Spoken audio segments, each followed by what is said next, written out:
Hi, I'm Ginez with Prenatal Yini. Welcome back. So in today's video, it's all about breast engorgement. In this video, I'm going to give you an overview of what it is, what causes it, what signs and symptoms to look for, and how to treat it. So if you want to learn more, keep on watching.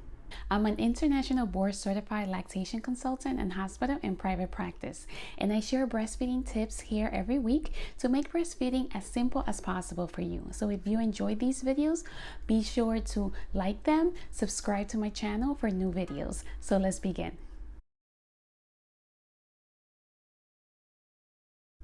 Breast engorgement is when your breasts become very full, and this could be very uncomfortable and painful, and the initial engorgement usually happens a few days after birth, after having baby.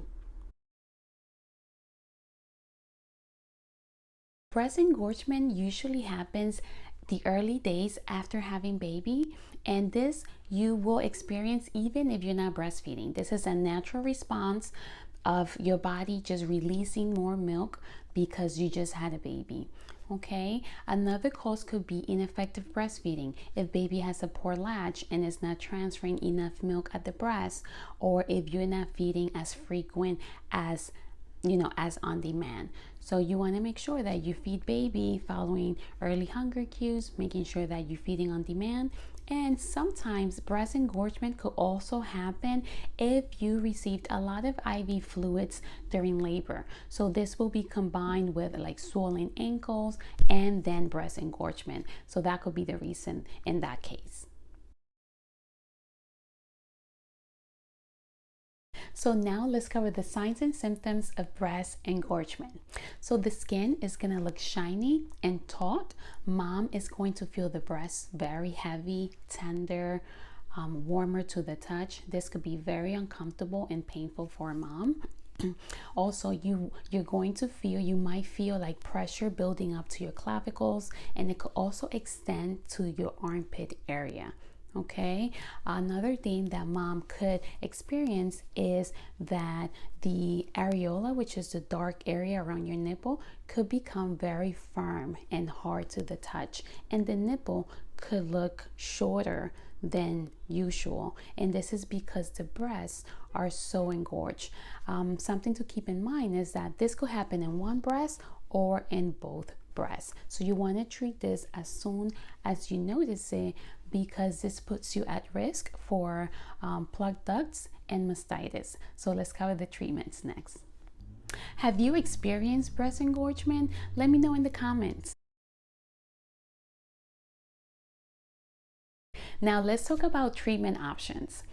You want to treat breast engorgement as soon as possible to prevent complications like mastitis, and also this could decrease your milk supply. So the first thing that you want to do is you want to stay together with baby. You want to do a lot of skin to skin if possible. And before breastfeeding baby, you want to either take a warm shower or apply warm compress. You don't want to do it for too long, okay? So heat is not recommended for too long. You could do it for a few minutes.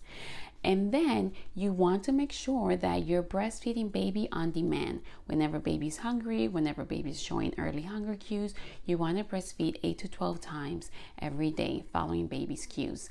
And you want to make sure that baby is latching correctly, okay? To make sure that baby is removing milk.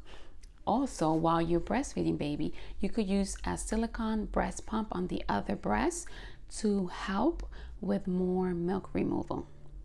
Something that you could do as well is if after breastfeeding baby you still feel your breast engorge, then you could pump or hand express for a few minutes to relieve some more pressure.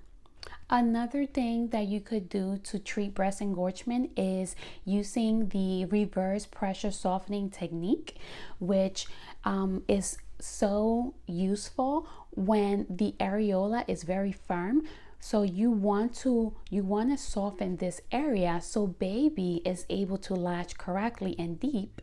This area has to be supple, has to be soft, so baby is able to sustain the latch. So the technique, the reverse pressure softening, helps soften this area so milk could flow better and baby could latch more effectively. So I'm going to be making a video on this technique, so keep an eye for that video. So let's say that you wish not to breastfeed, but you're experiencing breast engorgement and you don't know what to do. My recommendation is to reach out to an IBCLC so you could get a personalized plan of care to reach this goal. And in the meantime, you could apply cool compress over clothing for about 20 minutes every few hours and wear a good supported bra and avoid any breast stimulation. Okay, now if it's very uncomfortable, you could hand express a little bit just to relieve some pressure and for comfort, but you want to avoid breast stimulation.